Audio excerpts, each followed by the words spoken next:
ಎಂದು ತಮ್ಮಂದಿರು ಸಹಿತ ಯಮನಂದನನು ಕಲಹಾವಲೋಕಾನಂದ ಜಲ ಪರಿಲುಳಿತ ಕೋಮಲಕಾಯನನು ಬಾಗಿ ಬಂದು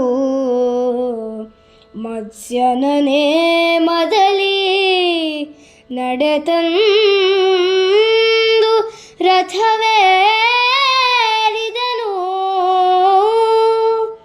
ಪಾರ್ಥನ ಹಿಂದಕಿರಿಸಿ ವಿರಾಟನೊಡನೆ ಅವನೀಶ ಹೊರಬಂಡ.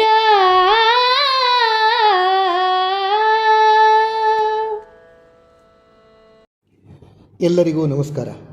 ಇದು ಕರ್ನಾಟ ಭಾರತ ಕಥಾಮಂಜರಿ ವಿರಾಟ ಪರ್ವದ 4ನೇ ಸಂಧಿಯ 44ನೇ ಪದ್ಯ.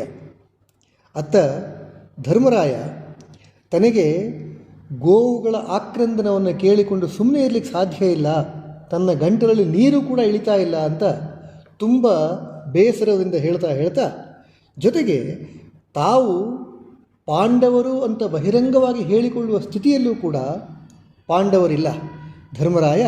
ಅದಕ್ಕಾಗಿ ಕೋಮಲ ಕಾಯನಾದಂಥ ಈತ ಗೋಗ್ರಹಣದ ಸಂಬಂಧವಾದಂಥ ಕಾಳಗವನ್ನು ನೋಡುವಂಥ ನೆಪದಿಂದ, ಅಂದರೆ ತಾನು ಗೋಗ್ರಹಣದ ಕಾಳಗವನ್ನು ಯುದ್ಧವನ್ನು ನೋಡಬೇಕು ಅಂತ ಅಪೇಕ್ಷೆ ಪಡ್ತಾ ವಿರಾಟನಿಂದ ಅಪ್ಪಣೆಯನ್ನು ಪಡಿತಾನೆ. ವಿರಾಟನಿಗೂ ಸಹ ಇವರು ಪಾಂಡವರು ಅಂತ ಗೊತ್ತಾಗಬಾರ್ದಲ್ಲ. ಆ ಹಿನ್ನೆಲೆಯಲ್ಲಿ ಅವರಿಂದ ಅಪ್ಪಣೆಯನ್ನು ಪಡೆದು ಯುದ್ಧದ ಭೂಮಿಯ ಕಡೆಗೆ ಹೊರಡ್ತಾನೆ. ಹೋಗುವಾಗ ಅರ್ಜುನನನ್ನು ಮಾತ್ರ ನಗರದಲ್ಲೇ ಇರುವಂತೆ ಹೇಳ್ತಾನೆ. ವಿರಾಟ ನಗರದಲ್ಲಿ ಅರ್ಜುನ ಇಲ್ಲೇ ಇರಬೇಕು, ಇಲ್ಲೇ ಇದ್ದು ನಗರದ ರಕ್ಷಣೆಯನ್ನು ಗಮನಿಸಬೇಕು ಅನ್ನುವ ರೀತಿಯಲ್ಲಿ ವಿರಾಟನೊಂದಿಗೆ ಆತ ರಥವನ್ನೇರಿ ಮುಂದಕ್ಕೆ ಹೊರಡ್ತಾನೆ.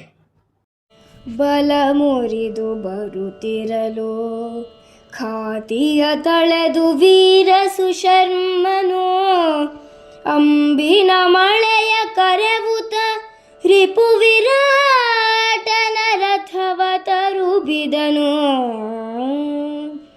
ಎಲವೋ ಫಡ ಫಡ ಮತ್ಸ್ಯ ಹುಲುಮಂಡಳಿಕ